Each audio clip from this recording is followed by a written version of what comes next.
मुलांच्या शाळा सुरू झालेल्या आहेत आणि शाळेतून आल्यानंतर त्यांना भूक लागते। अशा वेळेला ते लोक भाजीपोळी वगैरे खायला बघत नाही। त्यांना शाळेतून आल्यानंतर खेळायला जायची खूप घाई असते। अशा वेळेस झटपट अशी हातात घेतली की खायला होईल अशी रेसिपी इथे मी आणलेली आहे। आणि ही रेसिपी माझी आजी बनवून ठेवायची।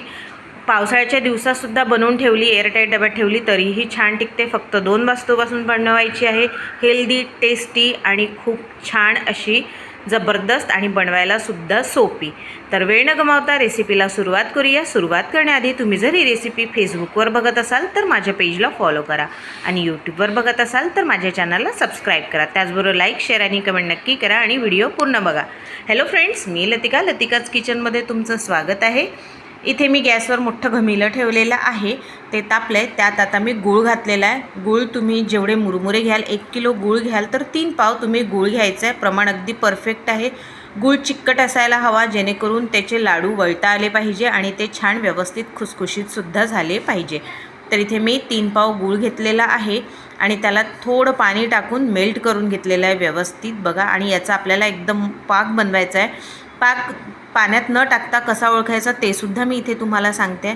जर अशी फेस आली तर आपला पाक अगदी परफेक्ट झाला आहे। छान घट्ट फेस येतो तेव्हा आपला पाक परफेक्ट झालेला असतो। आणि दुसरी पद्धत म्हणजे अशी वाटी घ्यायची, त्यात असा पाक टाकून घ्यायचा आणि त्याची जर गोळी बनत असेल तर आपला पाक अगदी परफेक्ट आहे। जसं आपण चिक्कीसाठी वापरतो तसाच आपल्याला इथे पाक पाहिजे आहे।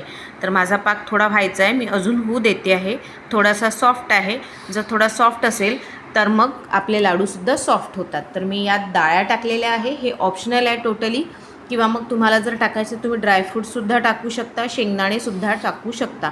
आता इथे मुरमुरे माझे आधीच भाजलेले आणि कडक होते। जर तुमचे मुरमुरे जर थोडेसे सॉफ्ट आटत असेल तर थोडंसं तूप घालून आधीच त्याला छान भाजून घ्यायचे।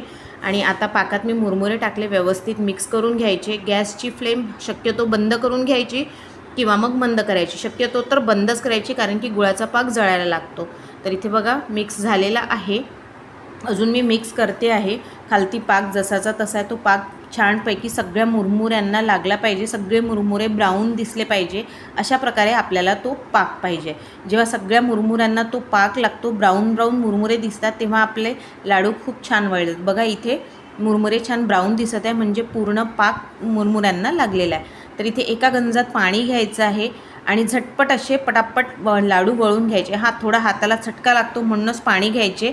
पाण्याचा हात घेतल्याने बांधल्याने लाडू चांबट पडत नाहीत, कडकच राहतात। पण काय होतं, हाताला याचे चटके लागतात ना पाकाचे, म्हणून ते आपल्याला पाणी घ्यायचं आहे। म्हणजे हाताला जर चटका लागला की लगेच हात पाण्यात बुडवायचा आणि झटपट आपल्याला हे लाडू वळून घ्यायचे। तर अशा प्रकारे मी लाडू वळते आहे। शेवटीचा फेर बघा थोडा राहिलेला आहे, तर कडक झालेला आहे। आता याचे लाडू वळल्या जात नाही आहेत, तर काय करायचं, गॅसवर याला परत ठेवायचं, थोडंसं मंद आचेवर गरम करायचं, जेणेकरून तो पाक पातळ होतो आणि परत लाडू बांधून घ्यायचे। तर मी मिक्स केलेला आहे पाक बघा, छान पातळ झालेला आहे। आता परत याचे पूर्ण लाडू वळता येत आहेत व्यवस्थित असे। तर आता हे लाडू मी पूर्ण वळून घेतले, जबरदस्त असे लाडू झालेले आहेत, चवीला छान।